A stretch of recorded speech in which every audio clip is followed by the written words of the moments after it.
Thank you all for joining us for the launch of the Indian Pharmaceutical Alliances and Samhita's report on Beyond Business, Contribution to Social Initiatives. I'm Priya Naik, founder and CEO of Samhita.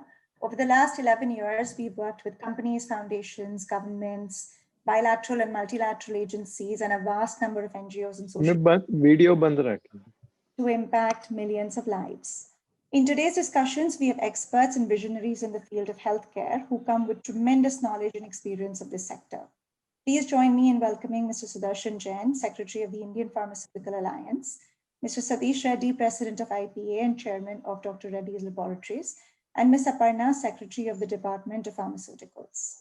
Today's session will also engage Mr. Pankaj Patel, Chairman of Zydus Cadila, Mr. Nilesh Gupta, Managing Director of Lupin, and Mr. Dilip Sanghvi, Managing Director of Sun Pharma, to just share their thoughts on what we see going forward in healthcare and really talk about issues that they are committed to. This discussion will be moderated by Dr. Nachiket Moore. We see today's engagement as an opportunity to celebrate what has been achieved by the pharma industry in healthcare and lay out a plan for the future. Anything that we speak from a CSR perspective must be seen in the context of COVID-19, a year when the healthcare sector has gained more prominence than ever before. For example, Samhita collaborated with Hindustan Unilever, Bill and Melinda Gates Foundation, RBL Bank, and 17 other corporates to form the India Protectors Alliance, a health-focused COVID-19 response platform that will impact 500,000 frontline workers. In today's discussion, we will highlight the pharmaceutical industry's importance in nation building, an industry that not only has social purpose at its very core, but through the regular course of business, really impact billions of lives in India and outside by ensuring much needed drugs and healthcare delivery. With that, I would like to invite Mr. Jain to provide the opening remarks. Thank you very much, Priya. Ms. S. Aparna, Secretary, Department of Pharmaceuticals, Mr. Satish Reddy, President, IPA and Chairman, Dr. Reddy's Foundation, industry leaders, and distinguished healthcare stakeholders who have joined today for this very important seminar. Welcome you all for this important occasion for the launch of a very special report, Beyond Business, Contribution to Social Initiatives. This work started around a year back, and Samhita has worked very closely with IPA companies, and I would like to thank at the very outset Priya and IPA companies, and also Archana for coordinating this initiative. IPA, as we all know, consists of 24 companies, which contribute 57% of domestic sales, 80% of exports, and 85% contribution to research. Accessibility, availability, and affordability is the main objective of each of the drugs for IPA. Three major areas of IPA thrust are innovation, quality, and accessibility. A lot of work has been done in all three areas. In fact, IPA companies have been working together to upgrade the quality standards and working with all the regulators around the world, whether it is Indian CDA, SCO, US FDA, European FDA. And the whole purpose is working together to upgrade the quality standards. A lot of work has been done in innovation, and that is the next important agenda for IPA. And access is very important, which we have demonstrated during COVID times with consistent availability of medicine. This report was a very important initiative beyond business, as IPA companies have been significantly investing time and energy for upgrading and contributing to the society. The investments and the efforts include in the field of education, healthcare, infrastructure, and environment sustainability. We will have a very good discussion today, compact discussion. And as Priya said, that the whole address will be initial address will be by Satish, who has played a very important role for this report. He has been very passionate about social causes, and he has been the catalyst of this report. So what we'll do, we'll start with Satish's inaugural address, a special address, which will be followed by Ms. S. Aparna, and then we'll release the report. Over to you, Satish. Thank you very much, Sudarshan.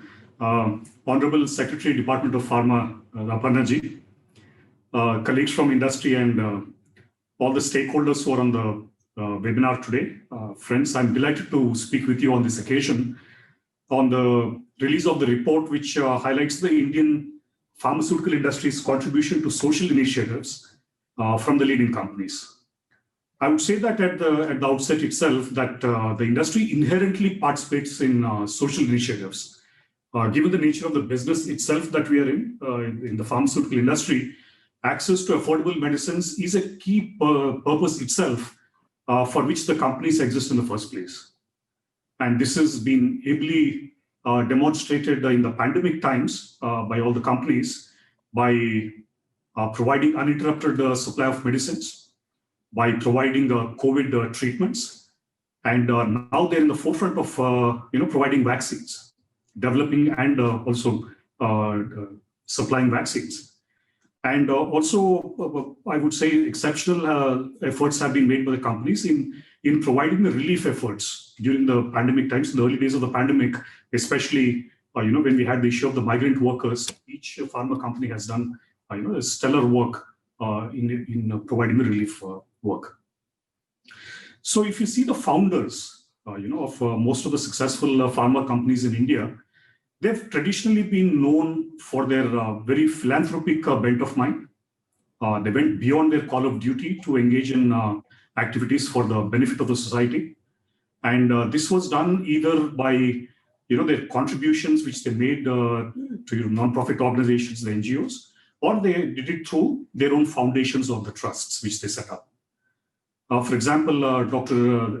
Anji Reddy, my father, founder of our company, he had started way back in 1998 a research foundation called Dr. Reddy's Foundation, which goes by his name. And he was a believer in active philanthropy. So it was again interestingly prompted by a shareholder who had asked him in one of the AGMs, saying, it's like, Dr. Reddy, you've built a successful company, you have given so much of returns to shareholders. What have you done for the society? And there was a little bit of a provocation in him. And he said he's not going to continue with just donating through charity or giving it to trust. He actually said he would do something himself and immediately set up this foundation. Subsequently, 2 years later, he also set up the Nandi Foundation, but this was more at the behest of the then Chief Minister of the combined Andhra Pradesh, Mr. Chandrababu Naidu, but Dr. Reddy's Foundation was the primary vehicle for him. So this foundation, for example, was in the area of livelihoods. It was in education. And now, recently in the last 3 years, it's also been in healthcare as the main areas of activity. And all of us have seen that in 2009, the guidelines for voluntary CSR were introduced by the government.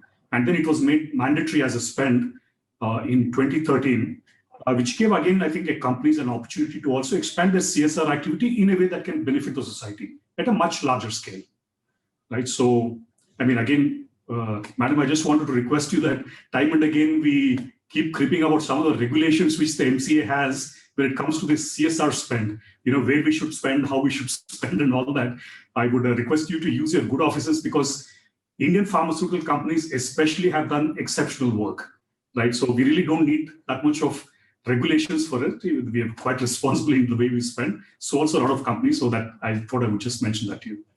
And if you see 6 years since the enactment of the law, the pharmaceutical industry has swiftly adapted their strategies, their CSR strategies, to also reach the most remote areas, especially in the rural areas, especially to serve the most underserved and vulnerable population.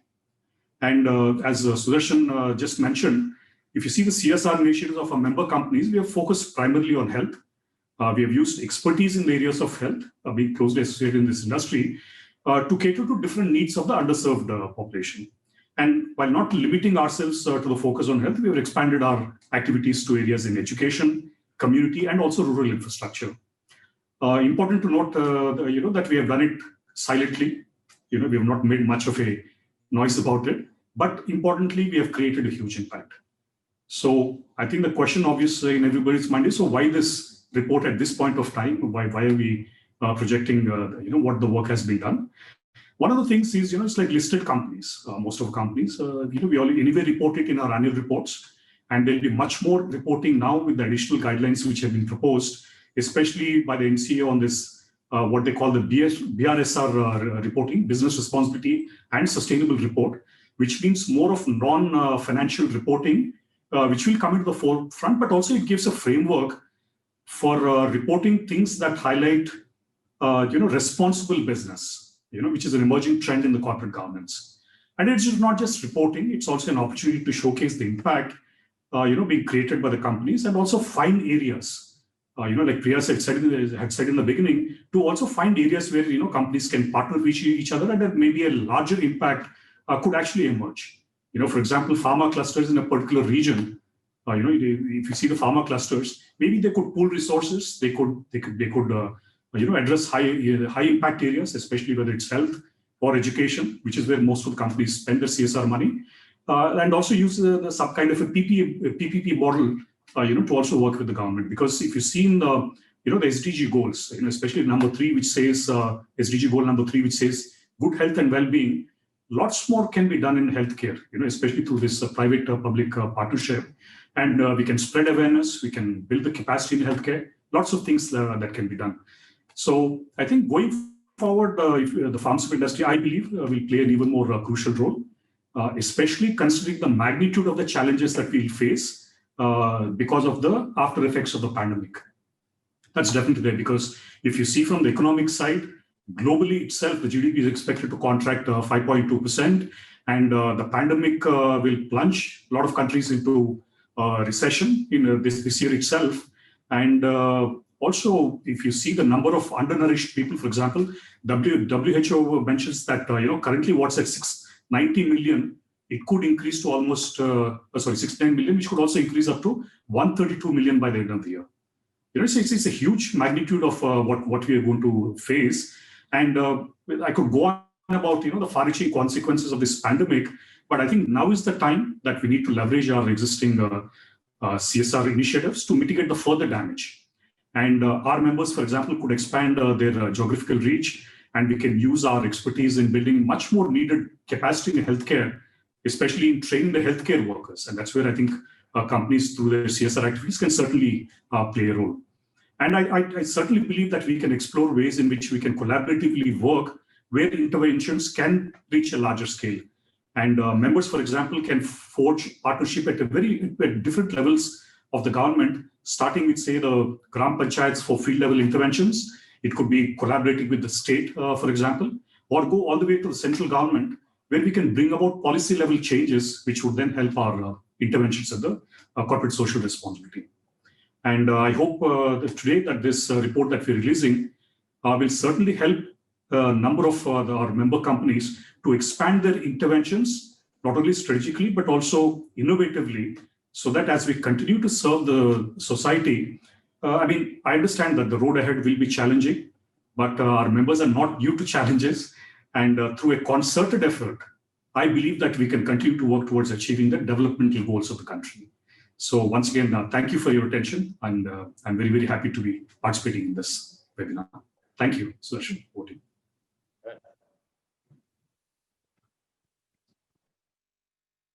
Thank you very much, Satish, for setting the context. I'm sure this event will be a thought starter and thought builder in the space of social contribution. And IPA companies and pharma companies can play a definite role. I'd like to thank Ms. S. Aparna for joining us today. I know she has been caught up in multiple priorities and very busy schedule, but we requested that this is such an important event for us beyond other activities which pharma companies do, and we requested her presence. We are indeed grateful to you, madam, for joining the seminar today, and we request you for your keynote address. Ms. S. Aparna, for all of us.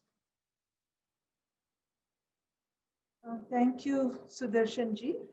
I would like to thank IPA through the president present here, Mr. Satish Reddy, all members who are present here, for this opportunity to join you all in recognizing the contribution made by the members of the Indian Pharmaceuticals Alliance under CSR.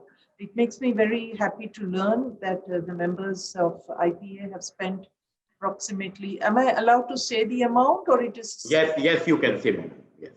So approximately 400 crores, largely in healthcare and education, touching upon the lives of 15 million people in over 24 jurisdictions in the country. So this was in 2018, and I think the benefit flow to a very diverse geography, widespread population is certainly an achievement to be celebrated, and I'm happy to be part of that.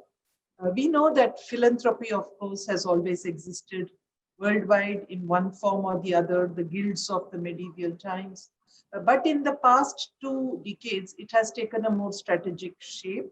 I think the World Business Council for Sustainable Development has also highlighted ethical behavior and benefits to both local community as well as society at large. So today, I think companies that focus on creating shared value, they have global respect, irrespective of their balance sheet or their market value. And purpose-driven businesses are benchmarks for long-term success and intergenerational growth. So in India also, as you mentioned, Dr. Satish ji, the CSR landscape has evolved, has got more organized, more structured. There is an effort to optimize the use of this considerable strength of CSR in an impactful manner. So some years back, our Honorable Prime Minister gave a call to prioritize CSR contribution in the areas of sanitation and cleanliness through the Swachh Bharat Abhiyan. And it made a huge change in terms of not only sanitation, but also public health and more importantly, I think, behavioral change because of the credibility that companies could bring to their local communities in this subject. So alignment with the national priorities, it offers an opportunity, I think, not only to IPA, but to industry at large, to synergize the use of public and private resources to tackle issues that impact society, introduce innovative, efficient local solutions for global problems. So you mentioned the sustainable goal, Satish ji. So I am very happy that in that context and also our own Jal Jeevan mission, companies have shown commitment to ensuring environmental sustainability. That is sometimes a sore point with this particular sector, and also practicing different forms of water conservation and treatment. So this is, I think, already work going in the right direction, aligned with national and global priorities. To all members of IPA, I must say this has been a very unusual year.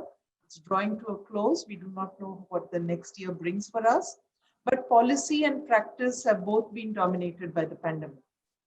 So the Ministry of Corporate Affairs also, very early on in the onset of the pandemic in India, in March 2020, had clarified that spending of CSR funds on COVID-19 will be considered as eligible CSR activity for this year. And the pharmaceutical industry responded very generously by contributing to preventive health care, sanitation, support to temporary and casual workers, providing quarantine facilities, donating ventilators, PPEs, and medicines. So even the small companies, which had probably less spend on CSR, have achieved a lot with this focused effort. And I think this is a matter for both individual and collective satisfaction for IPA and their members. I would just like to take this opportunity to note that not just by prioritizing CSR spending with the needs of the COVID pandemic, but the pharma industry in the last 7 to 8 months also approached business activities with complete attention to societal and national needs at this unprecedented time. I must recognize the contribution made by the Indian pharmaceutical industry, particularly IPA member companies, in working closely with the department, with my predecessor, Dr.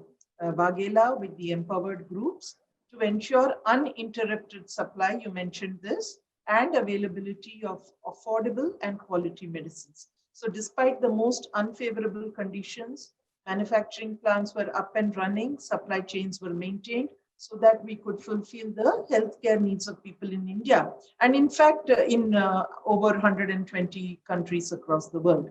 And all this was done with complete safety measures in place for all those who were engaged in the manufacturing, transportation activities in the pharma sector. So we saw the industry at its collaborative best during this phase. Often it is, difficult times that reveal the strength, the real fundamental strength of a an organization or an alliance. And I think we saw the IPA come out with very good outcomes. Now, government has also, I think, responded to the stellar performance and the commitment shown by the pharmaceutical sectors with, again, a historic support of close to $4 billion, about 28,000 crore rupees over the next 5 years. This is spread over production-linked incentives and support for setting up a bulk drug and medical devices park. This is expected to encourage growth, investment, production, sales, and greater exports. That is the overall objective.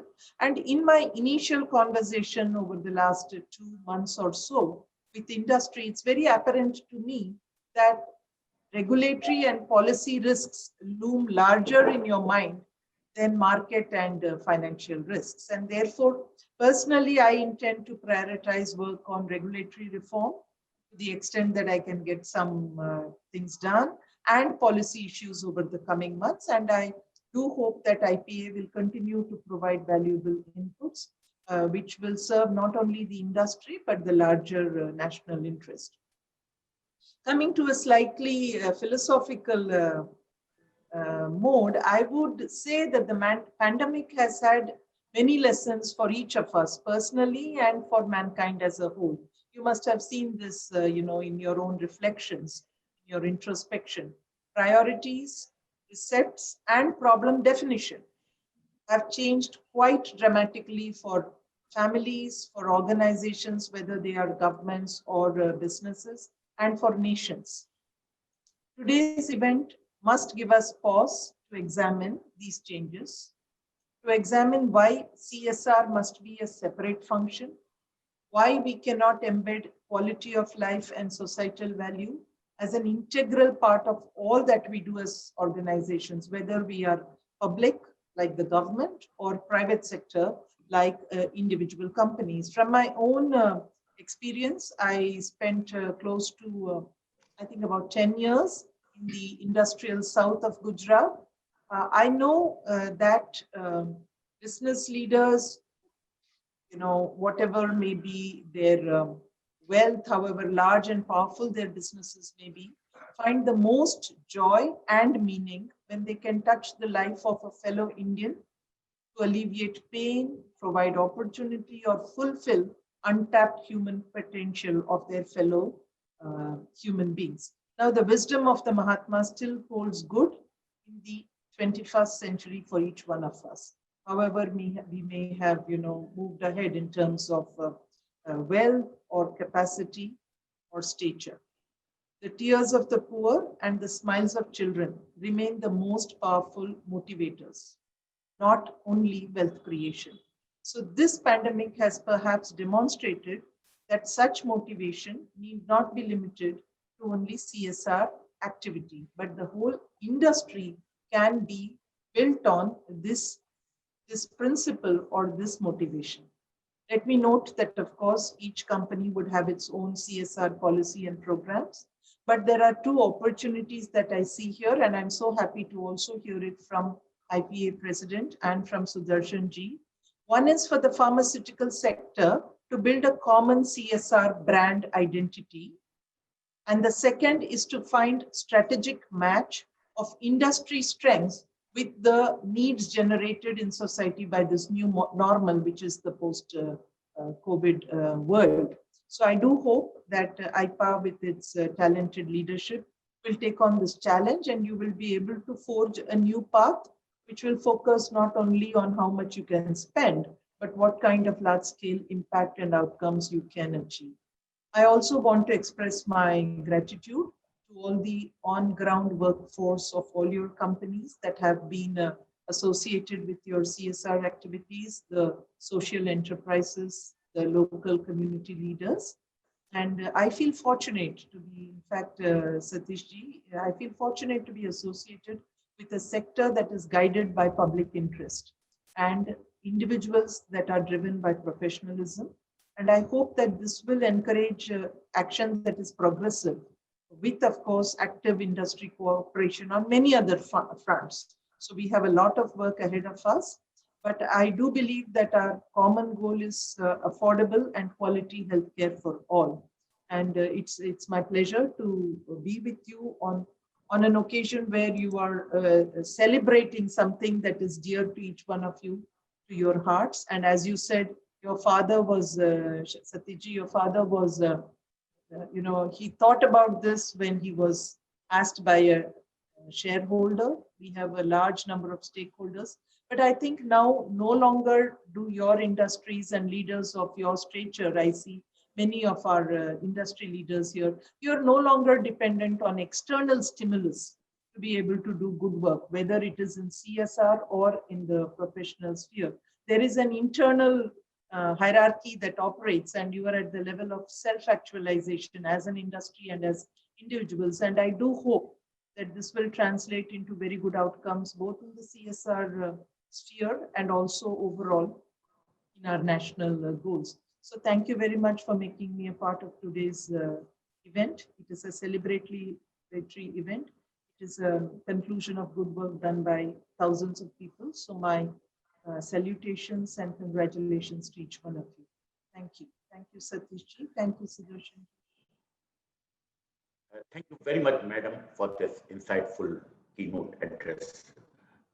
It has been 24/7 collaboration with the government. In fact, government has been responding in all the areas, and that's why we have been able to make sure that the medicines are available. Thank you very much. I can see every day now, in last 2 months also, 24/7 work which has been there. But we are committed to make difference, because patient is the center of everything what we do, Madam. And all industry leaders who are here today, and all members of the companies, even IP members and other members, for them patient is important, and we are making difference every day. We'll take some of the learning from here, and we have got a panel discussion who will build on the theme. We have got the advantage of Nachiket more, and we have got advantage of industry leaders who are all there. We will take this agenda forward.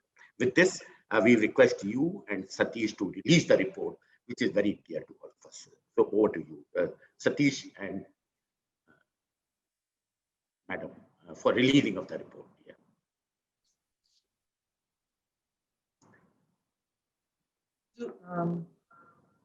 Yeah, if we can just show that. Yeah, thank you so much. Thank you very much, Madam, and thank you, Satish. This is a very important occasion for all of us, Madam. Thanks to all IPA companies. Thank you, Samita, for this, and thanks for your address. It will be a thought starter and thought builder. Thank you very much. Thank you. Thank you. Thank you. Over to you, Priya. Thank you, Mr. Jain. We're delighted to have Dr. Moore lead the conversation where Madam left off. Nachiket, it would be wonderful if you could speak with Mr. Sanghvi, Mr. Patel, and Mr. Gupta about how each of them can leverage their expertise in CSR and business resources to solve critical healthcare issues that they are personally and professionally committed to. We also have a large number of other corporates, IPA members, foundations, bilateral, multilateral agencies, as well as NGO leaders today in this discussion. So it would be wonderful if you could also talk about the ability to collaborate and really rally behind some of the work that each of these healthcare leaders are doing, so that collectively we can create a large-scale difference. Over to you. Thank you very much, Priya, for inviting me. I want to thank IPA, Satish, and others for asking me to have this wonderful discussion. And I was certainly very inspired by the opening comments Satish made, as well as Madam Pannaji made. It was really quite something to see what the vision is and where the direction is. Obviously, the pharma industry is an industry in its own right, very large, very profitable, very successful, but it's also one of the leaders in India. When we as Indians talk to the world outside, we talk with great pride about our software industry and about our pharma industry. I remember in a flight coming back, I saw my neighbor was a South Korean, and I was asking him, what is your plan to visit India? He said, I'm here to learn about the pharma industry. And it gave me great joy and pride that somebody from a country that I looked up to was coming here to learn about what we are doing. And it's no surprise to me that even in the CSR front, not just the amount of money that you've spent, which is of course quite substantive given the size of the industry, you've gone in depth into some of the issues that you're getting into. The areas of CSR are vast. You're all large companies doing many things. What I will do is to focus on a few questions which speak to your focus of your company, as well as what I know is your passion to get into it. Let me start with talking to Dilip Bhai. He's the CEO of Sun Pharma, and he has multiple interests, multiple passions. But one area that Sun Pharma has done a fair amount of work has been in the malaria area. India has made good progress in malaria. We believe this decade will be the decade when we will eradicate it. I'd love to hear from Dilip Bhai what his vision for the malaria work is, what he thinks is going to be the engagement. Already Sun Pharma has done a lot. What does he think needs to be done to really solve this issue for us in India? Over to you, Dilip. No, thank you, Nachiket. And I'm happy to share with you our experience of the malaria eradication program, which we ran as a kind of a public-private partnership with government of Madhya Pradesh as well as ICMR. And the idea was to bring global experience of countries who have successfully eradicated the malaria in their country and learn from them and implement some of the practices so that we succeed in what our Prime Minister has announced as a objective for our country. And as I see, we are already making significant progress from close to 30,000 deaths at the beginning of this century. In last 10 years, the number of deaths have come down by almost 60%, and it's less than 10,000 now. However, if we look at the disease burden, it's still significant. And the way, as all of you are aware, malaria spreads is because a mosquito bites a carrier or a person who has the disease, and then when he bites the next person, he infects the next person, and that's how the disease spreads. So the principle on which we work is that if you identify a person who is suffering from malaria and treat him rapidly, at the same time in the endemic area, provide all the prophylactic options in terms of medicated bed nets and remove all the sanitation related challenges. And our experience in Madhya Pradesh, in the districts of Madhya Pradesh where we've done this, has been a significant reduction in the disease burden. And the idea was to use this as a basis for a example from which then it can expand into a much bigger project. So we continue to focus on this.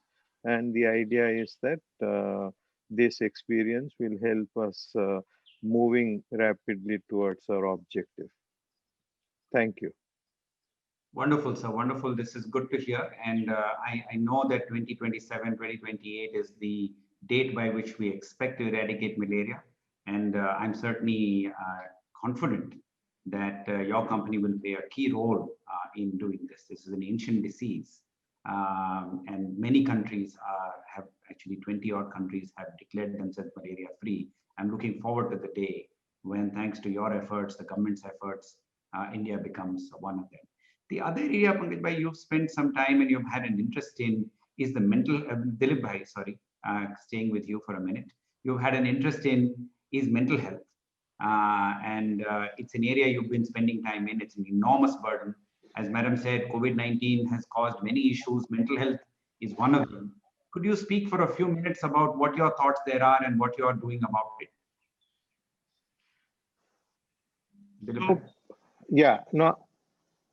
Yeah. Thank you, Nachiket. I think that's an initiative which my daughter is actively involved with and is managing.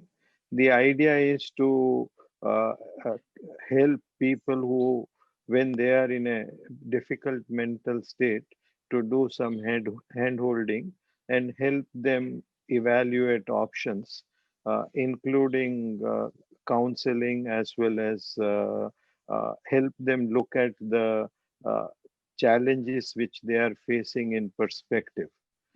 So we've created a helpline which is manned by qualified counselors. And we've started on an experimental basis in Bombay. The idea is to gradually use this experience to expand. And we are using technology. We are working with experts globally who are also sharing their experience so that we can adopt them in our Indian context.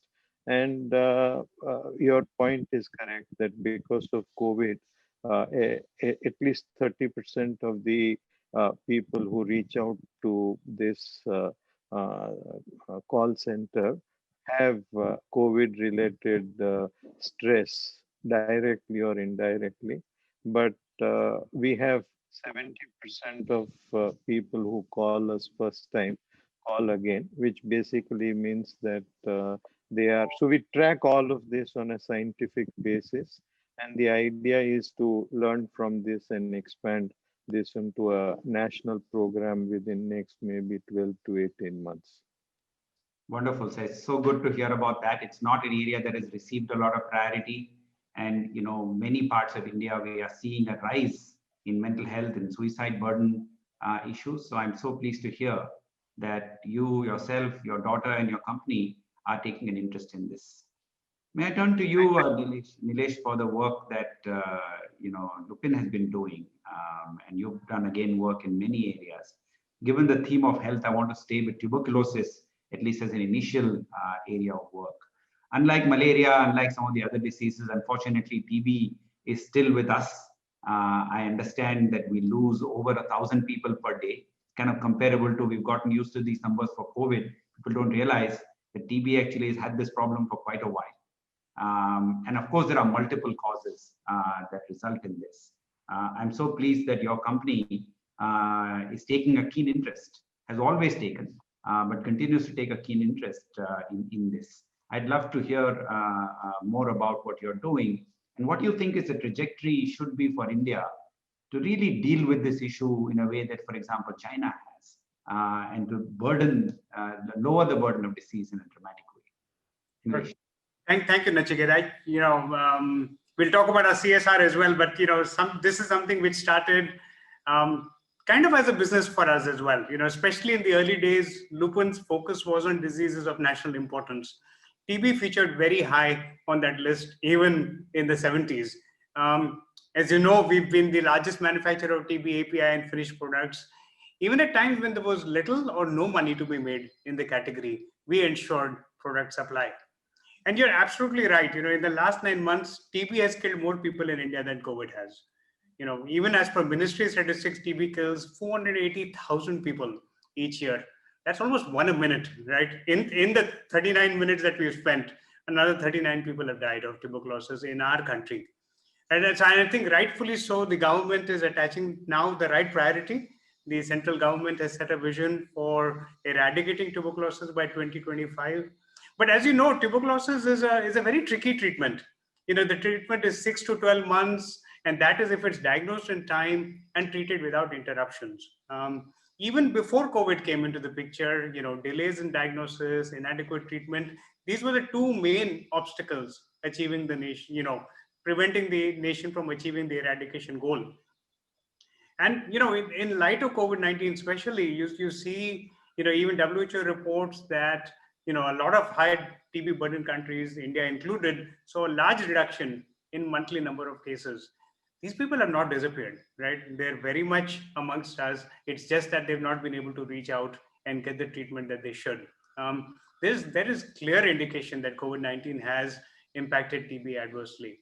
And to tackle a disease of this magnitude, and even if you aspire to do it in the next 5 years, that requires a huge amount of work. To give you an idea, 2 years ago, we ran a lot of TB awareness programs, but we ran a one-year program in Mumbai where we went door to door, picking up, early indicators of what could have been tuberculosis, creating that awareness, even sponsoring whatever diagnosis expenses were required. We found incidents twice that of what was expected, right? That is the hidden face of this disease. So, we are completely committed to the TB space. We make sure that we're vertically integrated, so we're not held to the, to the vagaries of demand and supply globally. Our TB medicines are made in a plant that is inspected and approved by US FDA. So we ensure that we offer the best quality of the medicines that we offer. And we operate at scale, right? We can help partner, and we don't want to be the only ones. We want to make sure that there are other suppliers and the like as well. But we can make sure that we meet the needs of this country as we do it. But there has to be a very deep diagnosis program that has to run. I think the pilots that we've done have shown that. We've done this for the last 4 decades, and we'll do this till whatever time frame it takes to eradicate TB from the world. Wonderful, wonderful. And there are many foundations, many entities around the country and around the world that have a keen interest in this area. I'm assuming you would be very open to building these inclusive alliances. Many of them are on this call with them to make progress on this happen. Because as you pointed out correctly, this is a giant problem. This is not a small issue that a single company, no matter how determined, can try to solve. Absolutely. No, I think you're right. I think that's the great thing of CSR, and that's the great thing that we found working together as an industry, especially in the COVID times as well. You can partner with everybody along the way, and that's the only way you tackle things which are bigger than you. You cannot do it by yourself, Logan. Even if you wanted to, and if we chose to focus only on TB as CSR, we would not be able to solve this problem alone. We need to partner with others, and we've done that in the past, and we'd love to keep doing that. Yeah, one suggestion that has come from some members of the audience is that in COVID, a lot of infrastructure has been built for diagnosis, RT-PCR, all of this. There is an opportunity to repurpose some of that to deal with the TB problem. And what has happened, of course, since everybody is focused on COVID, TB didn't receive the attention that it needed. But perhaps now, once we are able to overcome this issue with the vaccines and all that the pharma industry has really done some remarkable work in, would we be able to develop an accelerated program so that we can do somewhat catch up with some of this stuff? I don't know what you think about that. No, I think that's a great point, because you do need a deeper diagnosis infrastructure. You need a clinical diagnosis at the end. So I think there is the role of the clinician that has to be played. There is X-ray and the like as well. But there's no question. I think the awareness, I think at a broader level, COVID is going to be perceived in that chest disease space, and the awareness for a cough and a cold is much more, right? And typically it's lung TB that happens. So I think the awareness is going to be higher, and we should use this as an opportunity to eradicate this from our country. Right. Wonderful. Let me turn to you, Pankaj Bhai, for your remarks. You yourself, your company, you've done a lot in the healthcare area. Specifically, I know that healthcare and healthcare infrastructure, particularly high quality healthcare, has been your passion. And obviously, as we have seen in the COVID period, the absence of this infrastructure, when required, you saw, kind of heartrending scenes of people going from door to door to find a bed, to find this, to find that. So we'd love to hear more about your vision for that. Particularly, so one area that I thought if you could talk to us a little bit is the whole primary care area. The hospital area is very important, no question, but there is the whole primary care area where, basic oxygen is not available, basic services are not available. Again, you've thought about this quite a lot, I know. So we'd benefit from both your perspective of what you have done, but also the larger perspective of what's happening in the nation in this area. Pankaj Bhai, over to you. Sir, if you could unmute yourself. Thank you, Nachiket. So we at our company from the beginning have been thinking about this CSR program, and basically it's built on a program which we call Zydus Systri. And it has basically three compartments, three major initiatives. One is, of course, health. Second is education. And the third is innovation or research. And we've been working for several years now on these three initiatives. So as a company and as family, we work together because company has the CSR obligations, family has no CSR obligations, but can give much more. So as company and family, we work together to make sure that the kitty is bigger and we can do more. So as a result, what we initially set up was we started working on setting up education institutes. So we set up schools and we set up pharmacy schools. And they are some of the finest school in the Gujarat area. So that, of course, my father being teacher, always wanted education to be first priority, and that's why it happened. When we moved further, we said we were to move into education, to health, because that was related to our business, and we understand that much better. So as a result, we started with supporting the cancer program in Ahmedabad, which is actually a center for whole of Gujarat for cancer care. And I currently run, I am the executive chairman of that center to make sure that we treat as many patients as possible in Gujarat, Rajasthan and Madhya Pradesh coming here. And we treat a large number of cancer patients there, and our company support in all the activities. Apart from giving time and we also provide financial resources for that. And then the next step was obviously when to move forward and see that what can we do about the healthcare in general. And that's why we set up a medical school and a hospital. So we set up a 900-bed medical hospital and a medical college in Ahmedabad, which is a full-fledged medical college up to postgraduate, and it provides healthcare facility to the people in that in Ahmedabad, but also have large number of graduate and postgraduate students coming out of it as medical doctors, and also a nursing school. This next thing we set up was another one at a area other than Ahmedabad, because cities have many things to offer, but what about the backward areas, the tribal area? And we set up another medical school and a college in a backward district, or a district which is basically tribal district of Gujarat, which is called Dahod. And there we set up a 750-bed hospital with a medical college, again postgraduate, undergraduate, both. Today, I'm happy that we are able to treat annually something like 1 million patients outpatient basis at a price which is better than the government hospital charges. And we're happy that we are able to treat large number of in-house patients. Now, you mentioned about this healthcare infrastructure area. So when you set up these primary institutes, it helps. Like Dahod in Gujarat is a backward district and it's a tribal district. There was no medical facility, etc. Now, during the COVID time, we could open up a 200-bed COVID dedicated hospital there. And in the process, nobody from Dahod had to go out for a COVID treatment. And I won't boast about it, but over large number of patients who were treated there, where the lives were saved. So what I'm trying to say is that you need a good infrastructure. And the need of a good infrastructure does not mean cost. It's about careful thinking, careful designing the systems and making it happen.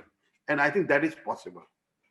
So we have, each of these hospitals have 300 plus medical doctors working there and large number of nursing staff. There's no problem. So that's one part of it. But then we realized that, okay, we've done for people in education, we've done something for the healthcare, but I think we've not done for the unprivileged class. And that's why we decided to support a deaf and dumb school in Ahmedabad, which is one of the oldest deaf and dumb school in Ahmedabad, which is set up by Mahatma Gandhi. I run that now as a chairman, and it actually takes care of 600 underprivileged students who can actually get benefited out of this. And I think good results we are seeing out of it.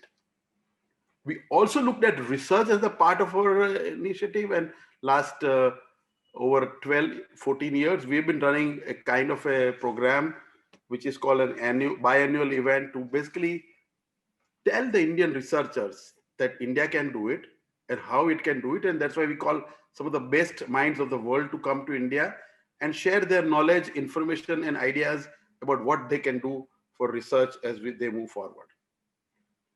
So I think we do this much, but much more can be done. And one of the major things which we need to really see is what we lack in our country is a proper diagnosis system. If you diagnose the disease, any disease, tuberculosis, malaria, or anything else, in time and right way, treatments are possible and better outcome can always come in.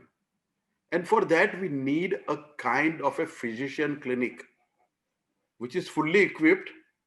I did a study.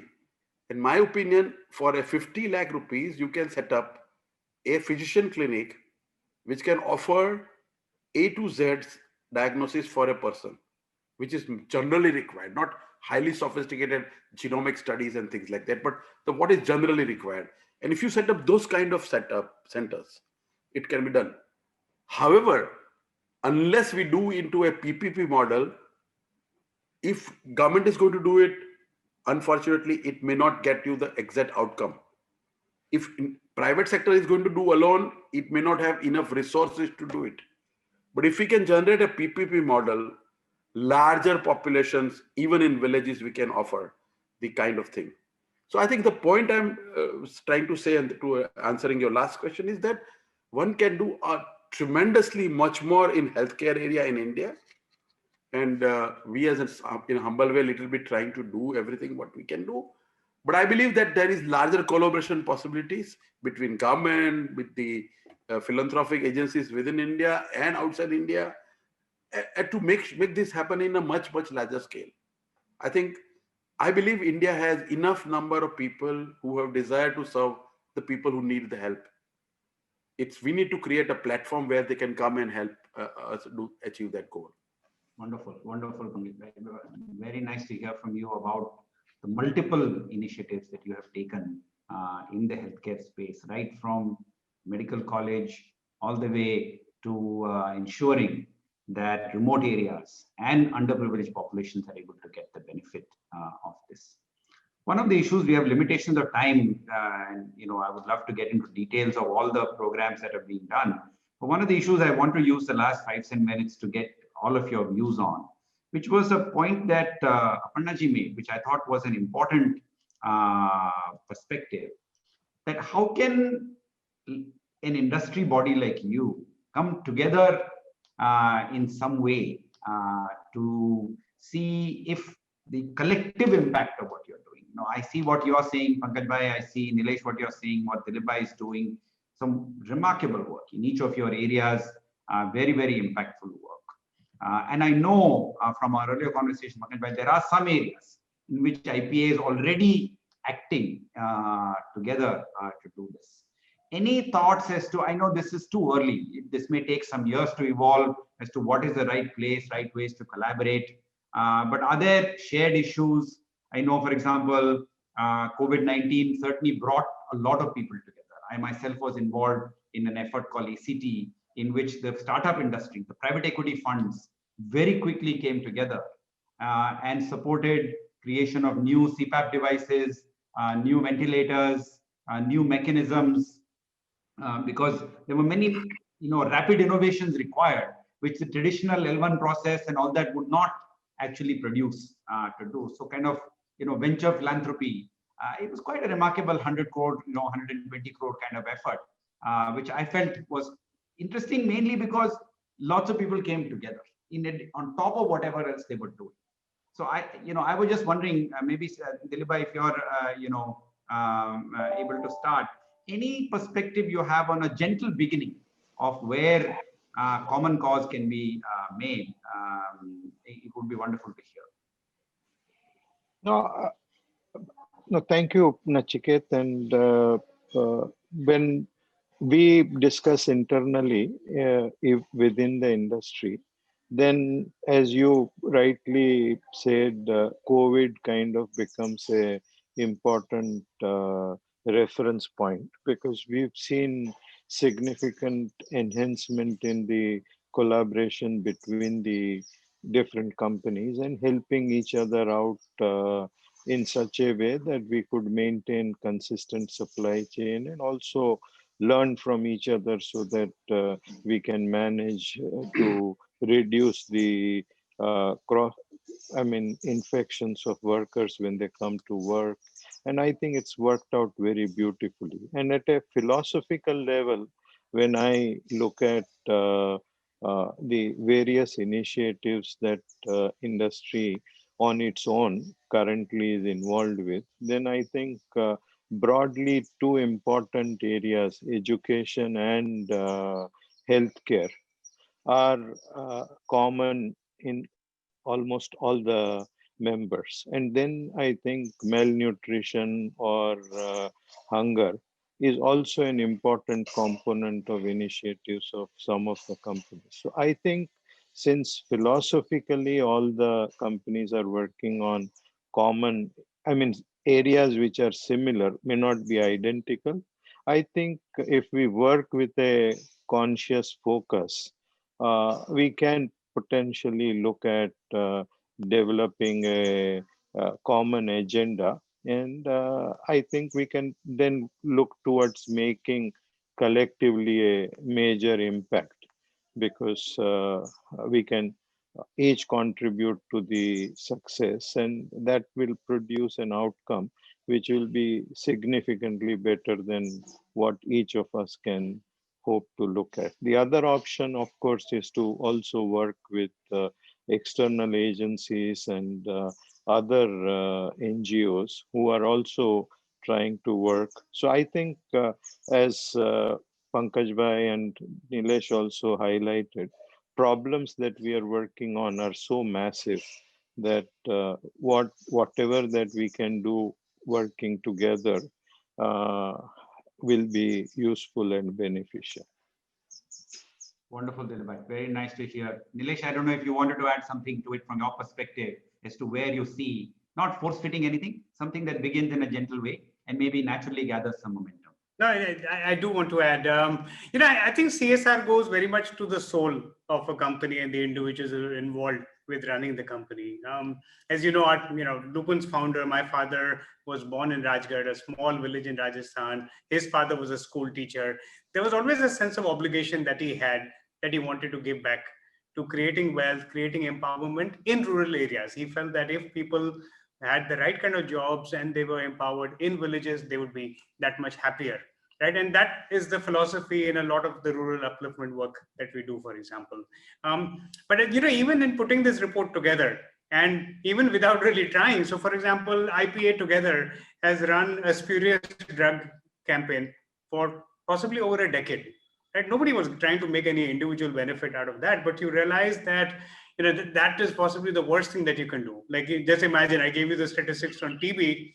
If those medicines are spurious, it'll make your blood boil. There's nothing else that it can do. So I think what we found in, especially in how closely we worked on a common problem together in the last 9 months, is you find the need to pull out that commonality. I think improvement in the perception, understanding of quality medicines is important in our country as well. That's something that we've kind of flagged as something that we want to get deeper into. So we talked about quality of healthcare, but I think quality of medicines is a given as well, right? So in the US, you have the US FDA playing a uniform role across to ensure that you can take with confidence, basically. And I think that is the importance that you need to have in India as well. So we feel that there's a quality agenda that we want to embark upon to just create the right awareness so that people know that what they're taking is the right medicine. No, wonderful. I think that's an important point you're making, because the reality is the world depends on India also now. It's not simply that we are doing these medicines just for ourselves. Many parts of the world, including developed and developing world, depend on Indian medicines and Indian-made medicines. So if we have a quality problem at our end, it can have a big impact elsewhere. So I'm so pleased to see that this is an area where there has been a common meeting of minds. Pankaj Bhai, any perspectives from you on where the beginnings could be made? Pankaj Bhai, if you could unmute yourself. So Nachiket, I think Dilip Bhai and Nilesh both have given enough ideas around it, and I think we all worked as a team. So my ideas are not much different from there, and I think the biggest advantage as an industry we have is that we definitely are competitor, but we are together in terms of doing ethical conduct of doing the business, and also making sure that ultimately we are all here for the health and good of people, and that's why we need to ensure that best practices are shared between us, they are discussed between us and adopted by each of us. And I think that is ultimately is going to make the not only our company is great, but our country great. Right. That's where we are working towards too. Right. One other area which could be thought of in future is basically the area of how do we cross collaborate over a period of time to basically find solutions to problems, because the healthcare has millions of problems and different kind of problems. And can we work as a knowledge giver to create solutions to problems through basically either undertaking studies, undertaking work along with our external agencies, and also using our own internal capabilities through our scientific capabilities and supply capabilities. How do we solve problems which currently we face in healthcare system? Yeah. So there could be many problems. It could be logistic problem, it could be delivery problem, it could be even finding out a right diagnosis for a right disease. Yeah. It could be and it could be areas where we have a cost problem, that we just cannot treat the people because the cost of the input, the medicine or a diagnosis is very high. And how do we really bring it down? So all of these areas we can work collaboratively as an association, and that's where we can contribute to the society. Yeah.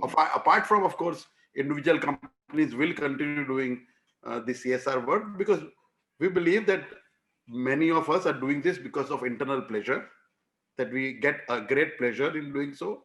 It's not for anything else, but just getting a pleasure of doing some good work. Indeed, indeed. So one more suggestion that has come, which, something for you all to think about. Many people are interested in health.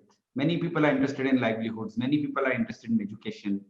You all represent enormous capacity and capability in these areas. So of course, you're using your own funds, your own resources, but creation of centers of excellence, creation of deep capability, that then others can join also. Because sometimes money is there, but what to do on the ground, how to actually execute it, as all of you know, is much easier to talk about, but actually to do becomes far more challenging. And particularly there are, in the audience, foundations, other entities that have a keen interest in areas like malaria, tuberculosis, healthcare infrastructure, medical education, so many pieces that you all work on. And it could be another place where, perhaps an IPA type body could play a role, or maybe you could collaborate together and set up a center of excellence or something else, some mechanism.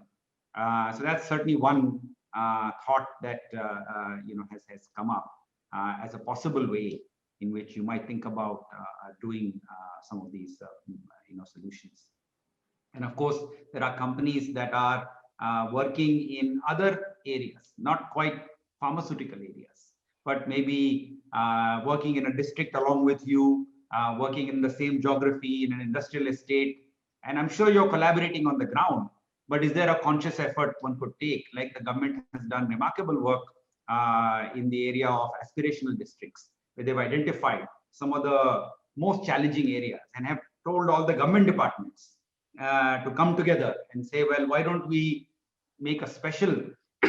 Initially, one would have thought, well, the problems are so many, how can we solve it? But it turns out that we have seen impact. We have been able to make progress. So again, a suggestion that has come from some members of the audience and what might do. We have about 5-10 minutes. I'm keen to see if you have, there are lots of questions still, but any closing remarks from you? Let me start with Pankaj Bhai. Anything in closing you'd like to say on your behalf, on behalf of IPA as a member, towards the end? No, I think the idea here is basically to generate a debate and discussion, to really see that there's many things can be done. Some of the examples which is basically given in this report gives you idea about how people and companies have made differences in a particular area, a particular disease area or something. And I think people can take inspiration from there and maybe take the program further. I'm sure that all of our companies and associations will be always willing to look at more to do in future. And I think there is always an opportunity to do something together. I think currently the issue is, and you said rightly, it's not the money, it's the time. It's the resources, time resource, which is the most precious today and is more difficult to get. And there, people contributing by way of his energy, time is very, very important apart from money.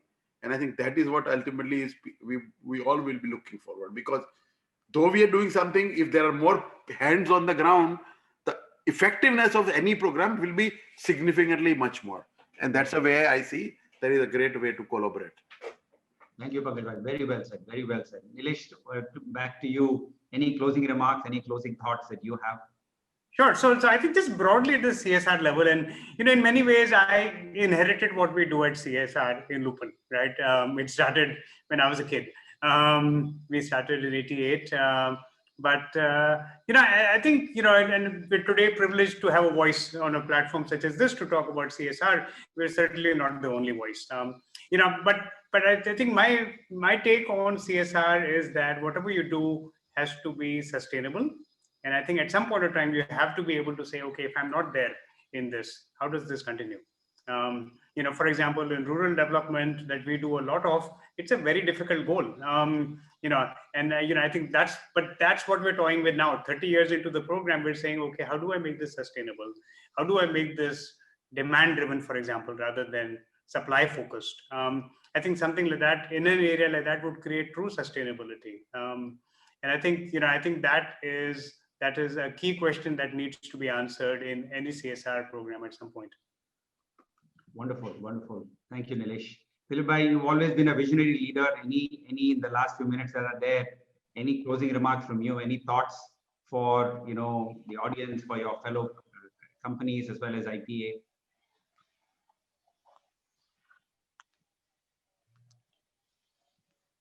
The way I look at today's program, I think it's a good beginning, because I come from a old school where kind of operate from a position that whatever that you're doing, you don't talk too much about it, especially if it is helping somebody.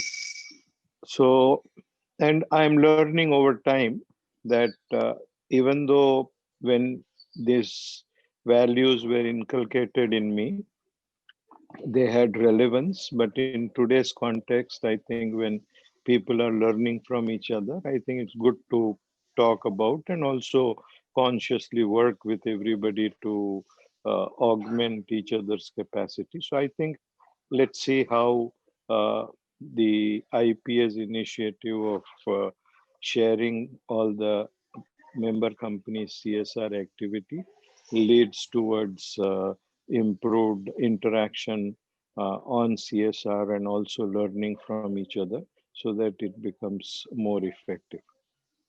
Thank you all. It was a wonderful discussion to listen to all of you on this. I'm very inspired to hear the kind of interest, the kind of commitment you have in this. Sometimes from the outside, people have the view that corporates are busy running their business and they have no time for anything else. I can obviously see your passion coming out for this work that you're doing. Obviously, you're a successful businessman and you're doing very well from for your shareholders and those stakeholders. But it's wonderful to see your interest and your attention to this broader set of issues. Let me hand this back to Priya for the next steps and for the closing remarks. Thank you all. Thank you, Nachiket. It was very inspiring to listen to all of you as you shared your sort of thoughts and vision, not just for healthcare, but also other social and other critical sort of issues.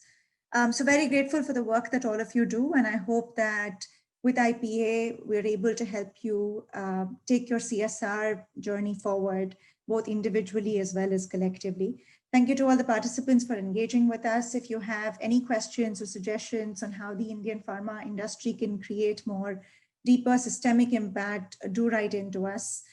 With that, Archana, over to you.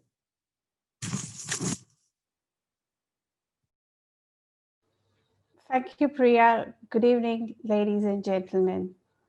At the outset, I would like to borrow a quote which goes like, "We make a living by what we get, and we make a life by what we give."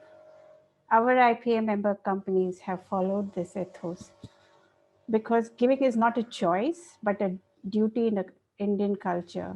Shraddheya deyam, ashraddheya adyam. The spirit is being translated by IPA member companies while undertaking this social initiative, which have been directed at making positive grassroots interventions in the areas of education, healthcare, skilling, and research. These companies, as you have seen through this interaction, have been engaging beyond peripheral contributions in the causes in a sustainable way to make a difference. While preparing this report and during the panel discussion, we cannot emphasize more that the IPA member companies are inspired by the purpose of caring for life. We request you to once again read the report. It is uploaded onto our website. This is for the first time that the IPA has undertaken this initiative of compiling information on social and CSR activities. And we are glad that we took this first step, and we will continue to work on this path going forward. Indeed, the current pandemic has opened up gaps, giving businesses, CSR, and development sector an opportunity to learn from it and take a focused approach in the future.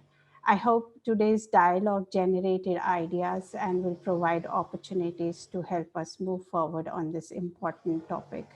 I would like to thank all the speakers, Madam Secretary, Ms. S. Aparna, Mr. Reddy, Mr. Shangvi, Mr. Patel, Mr. Nilesh Gupta, Ms. Priya Naik, and Mr. Jain for their enriching discussion.